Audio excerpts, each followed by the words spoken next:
मैंने लगातार 9 सुपरस्टार्स के साथ काम किया था इंडिया के। चलो ये लाइन बोल के दिखाओ, डांस स्टेप करके दिखाओ। नमस्कार, मैं हूँ वीरेंद्र मिश्र। आप देख रहे हैं दैनिक भास्कर ऐप।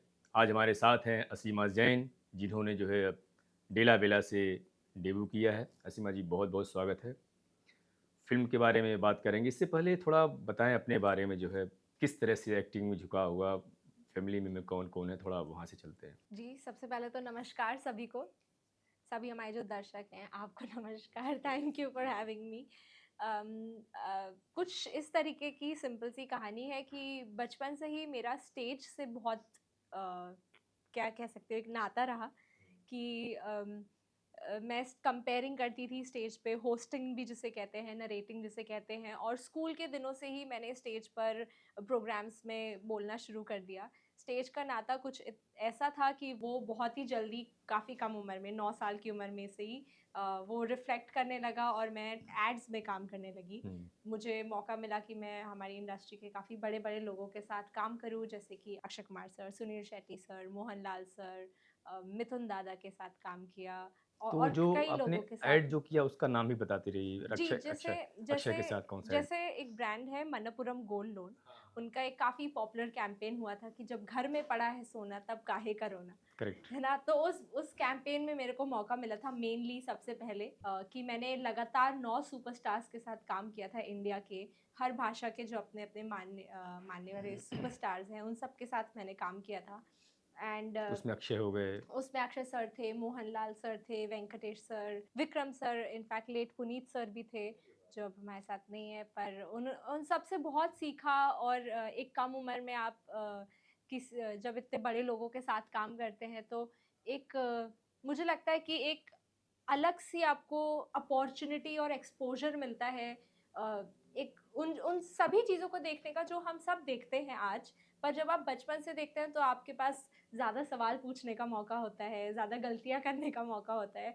पर आई थिंक क्योंकि सब बड़े थे, तब सबको एज क्या थी सिखाने के आपकी? मन क्या में, तब एज थी? मैं 9 साल की थी अरे जब वाह! मैंने शुरू किया। तो 9 फिर कौन, तो 9 के थोड़ा नाम बता दीजिए। अक्षय हो गए, बाकी जो। हाँ जी, अक्षय कुमार सर थे, Mohanlal sir, Vikram sir, Venkatesh sir, Sachin sir यहाँ मराठी लैंग्वेज से, फिर Vikram sir, Venkatesh sir, Mohanlal sir, फिर मिथुन दादा थे उड़िया में।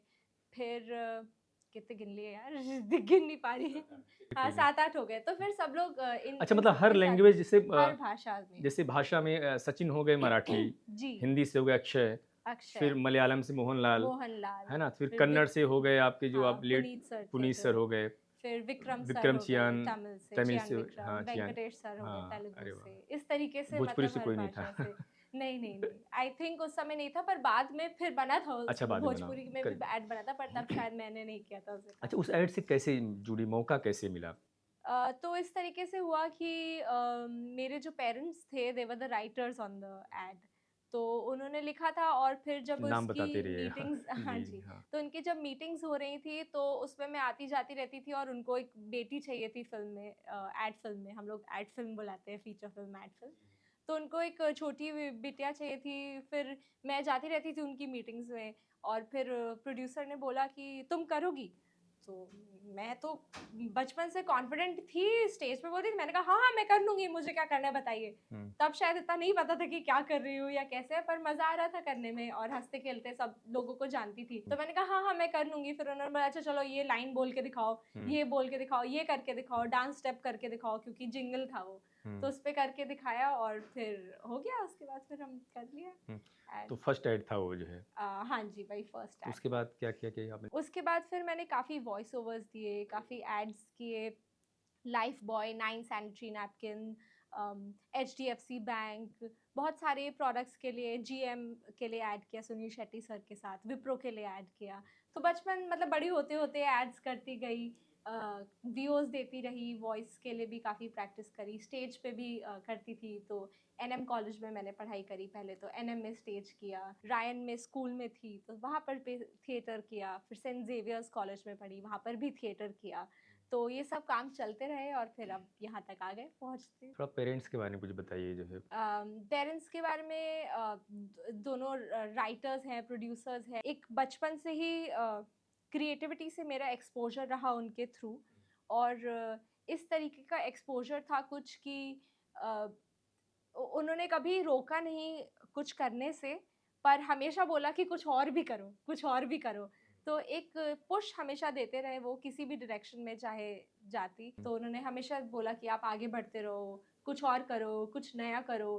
कभी पढ़ाई वगैरह या किसी चीज़ पे प्रेशर नहीं दिया, पर बोला जो करो पूरा मन लगा के करो। तो आई थिंक ये एक चीज़ थी कि जिसकी वज़ह से मैं पढ़ भी पाई, अपनी पढ़ाई भी कर पाई और साथ में ये भी कर पाई। तो एक कंबाइंड एक कंड्यूसिव एनवायरनमेंट था घर पे। बनना क्या चाह रही थी? मतलब एक्टिंग की तरफ झुकाव कैसे हुआ या कुछ और करना चाह रही थी साथ में?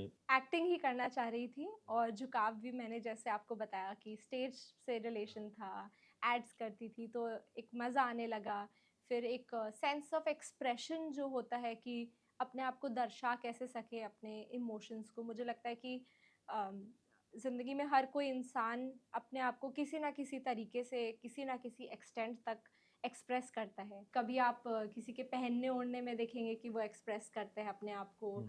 या कभी किसी के बात करने के तरीकों में, या जिस तरीके से उनकी चीज़ें हैं, या वो जिस तरीके से अपने आस-पास की चीज़ों को रखते हैं, जैसे ऑफ़िस में किसी की डेस्क है हुँ। या किसी बच्चे का कमरा है, मुझे लगता है वो सब ज़रिया है हम जिससे हम अपने आप को किसी हद तक दर्शा सकते हैं। तो वो जो सेंस ऑफ एक्सप्रेशन है मुझे लगता है मेरा काफ़ी लाउड था और मुझे कम उम्र में समझ में आ गया था कि मैं बहुत कुछ एक्सप्रेस करना चाहती हूँ, और एक्टिंग एक ऐसा मीडियम है कि आप काफ़ी कुछ एक्सप्रेस कर सकते हैं, सिर्फ अपने थ्रू ही नहीं, पर उन हर कैरेक्टर के थ्रू जिससे आपको एक मौका मिलता है दर्शाने का।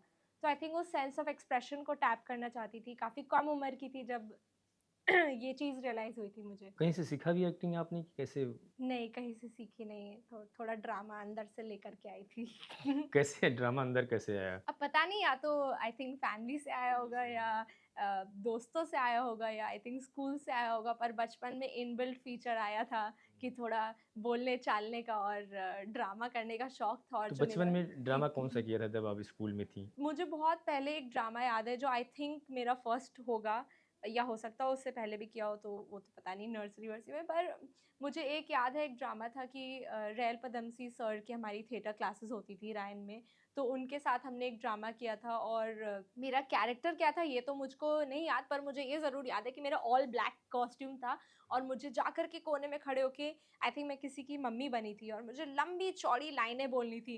तो मैं उन लाइनों को लेकर ही सोती थी, उन लाइनों को लेकर ही जगती थी, और फिर मम्मी-पापा कहते थे, "क्या कर रही हो तुम ये?" और फिर मैं कहती थी, "नहीं, नहीं, एग्ज़ाम की तरह ही है ये भी, लाइनों को लेकर सो रही हूँ, लाइनों को लेकर जग रही हूँ।" और फिर आई थिंक मैं किसी की मम्मी बनी थी, और फिर मैंने उस लंबी चौड़ी आई थिंक एक मोनोलॉग था मेरा इंग्लिश में, जो मैंने डिलीवर किया था। तो इसी तरीके से आया, और वो आई थिंक जो वो मैं आपसे कह रही थी जो ड्रामा एलिमेंट है, वो आई थिंक इतना आई वाज़ लकी इनफ कि मेरी जो फ़िल्म है ये डेला बेला बदलेगी कहानी, इसमें मेरा जो कैरेक्टर है डॉलू, वो भी अपने इस ड्रामा कैरेक्टर, ड्रामा एलिमेंट को लेकर ही चलती है, और हँसती-खेलती और चुलबुली बन के रहती है, जिससे सब लोग उसके आस-पास भी खूब मज़े में रहते हैं।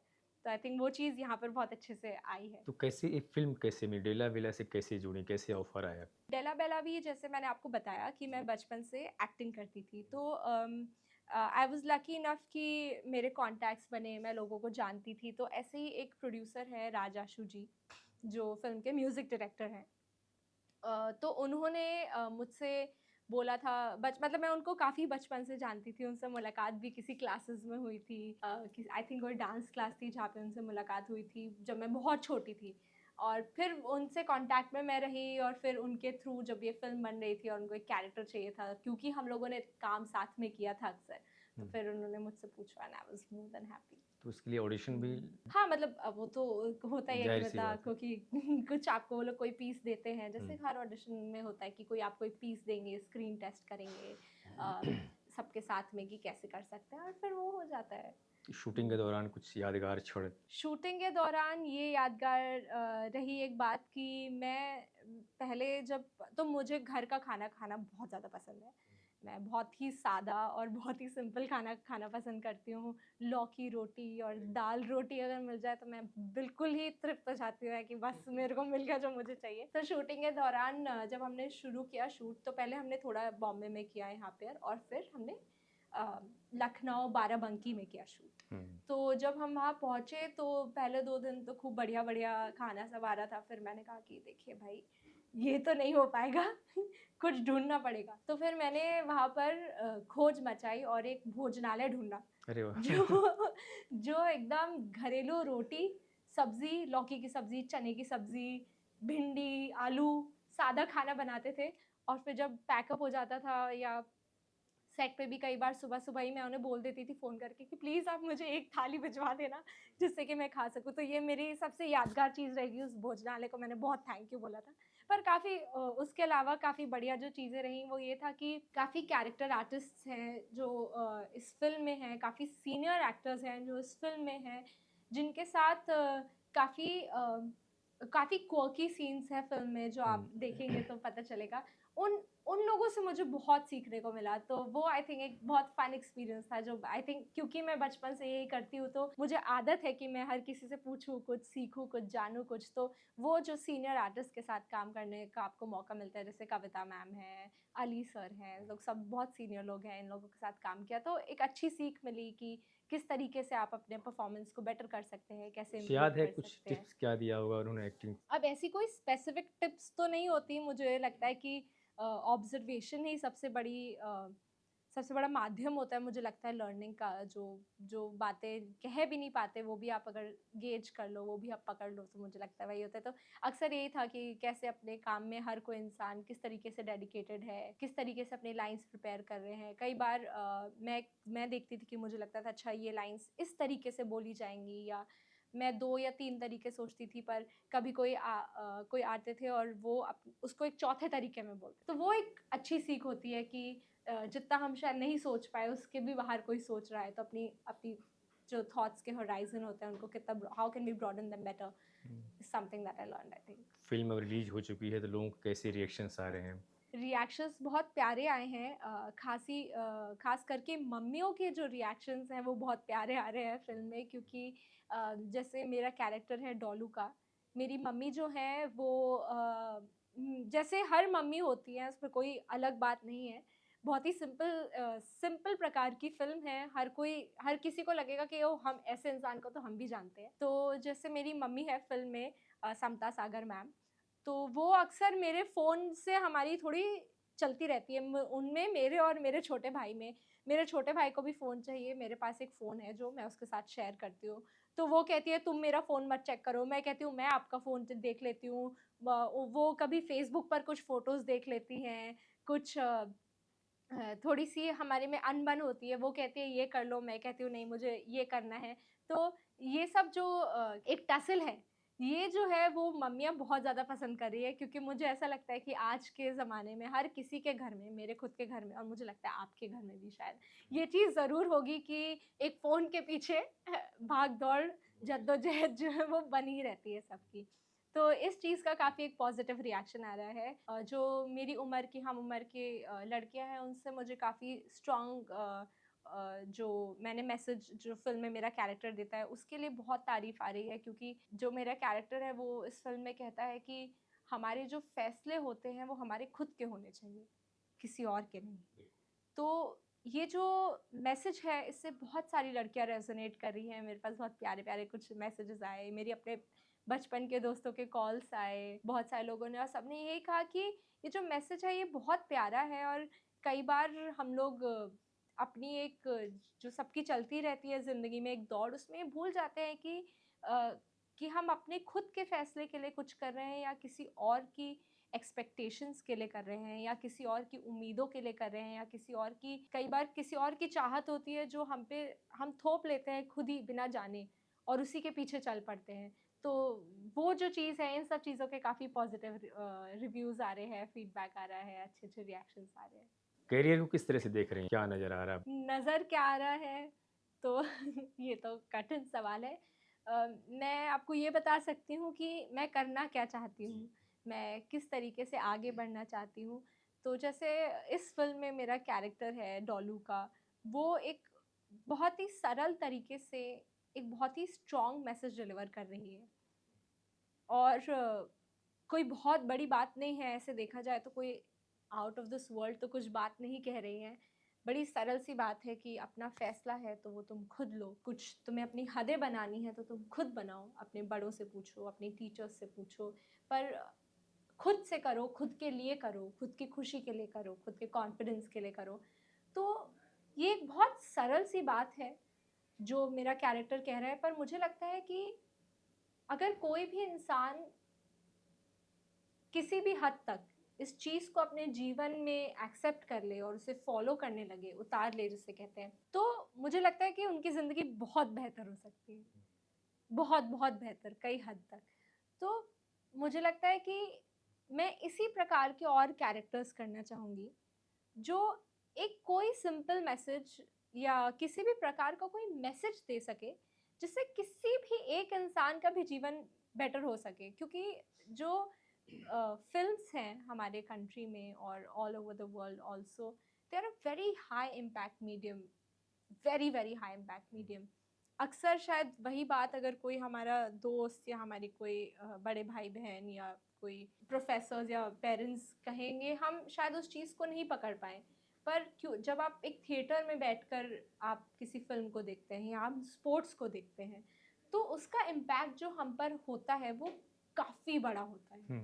तो मैं चाहूँगी कि मैं इस तरीके का कोई कैरेक्टर करूँ या इस तरीके की किसी कहानी का किसी भी कैपेसिटी में एक हिस्सा बनूँ, जो हर किसी भी व्यक्ति को कुछ सिखाकर, कुछ बताकर, कुछ कोई एक पॉज़िटिव सकारात्मक एक चेंज की तरफ पुश कर दे और वो उनको एक बेहतर इंसान बनने का एक मौका दे। तो इस तरीके की जो कहानियाँ हैं, कैरेक्टर्स हैं, उनसे जुड़ना चाहूँगी और वो काम करना चाहूँगी।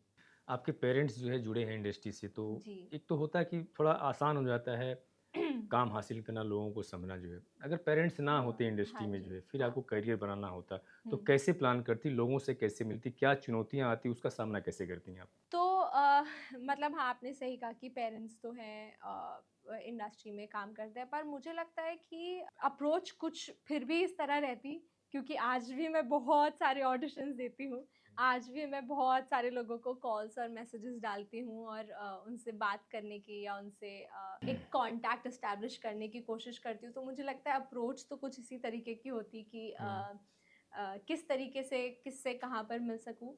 और चुनौतियाँ आती तो मुझे लगता है जो हर हर किसी के जीवन में चाहे कुछ भी काम हो, किसी भी तरीके से किसी न किसी कैपेसिटी में हर किसी के पास चुनौतियाँ आती हैं। तो चुनौती का तो सामना करने का मुझे लगता है एक ही तरीका होता है कि आप समझें कि आप क्या करना चाहते हैं और क्यों करना चाहते हैं जो आप करना चाहते हैं।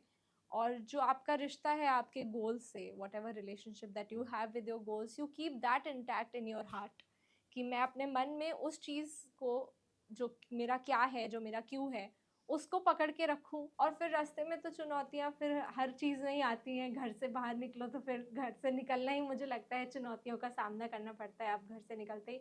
तो उनका सामना करने की एक हिम्मत होनी चाहिए। हुँ। और मन में मुझे लगता है एक शांति और एक फ़ोकस होना चाहिए कि कठिन से कठिन समय में भी आप सही डिसीज़न ले सकें। और उस डिसीज़न के लिए मुझे लगता है 2 ही चीज़ें चाहिए होती हैं कि एक मन में एक शांति और अपने क्या और अपने क्यों से एक बहुत गहरा रिश्ता। ऑडिशन एक दिन में कितना दे देते हैं? मतलब ऐसा तो नहीं होता कि एक दिन में जितने आते हैं उतने दे सकते हैं, कोशिश कर सकते हैं, कई बार 2, कभी कभी 4, कभी 6, कई बार 5, कभी-कभार बिल्कुल भी नहीं, 3-4 दिन तक कोई नहीं। जहाँ ऑडिशन आ जाता है तो तो मौके अब तक पे। जितने आप ऑडिशन दिए होंगे, चलिए ये फ़िल्म तो हो गई, तो उससे कभी कुछ पॉज़िटिव रिस्पॉन्स आए हैं? हाँ, मतलब एड्स वगैरह ऐड में वगैरह तो में हाँ। वही है, अब फ़िल्मों के ऑडिशंस अब से शुरू करूँगी, क्योंकि हुँ। अब इसका मौका मिला, ये कर पाई, आगे बढ़ पाई, यहाँ से शुरू करूँगी। और कुछ अपनी तरफ से कहना चाहेंगी जो मैंने नहीं पूछा, आप अपने मन से कहना चाह रही हों? फ़िल्म के बारे में अगर आप कुछ जानना चाहें, क्योंकि मुझे लगता है कि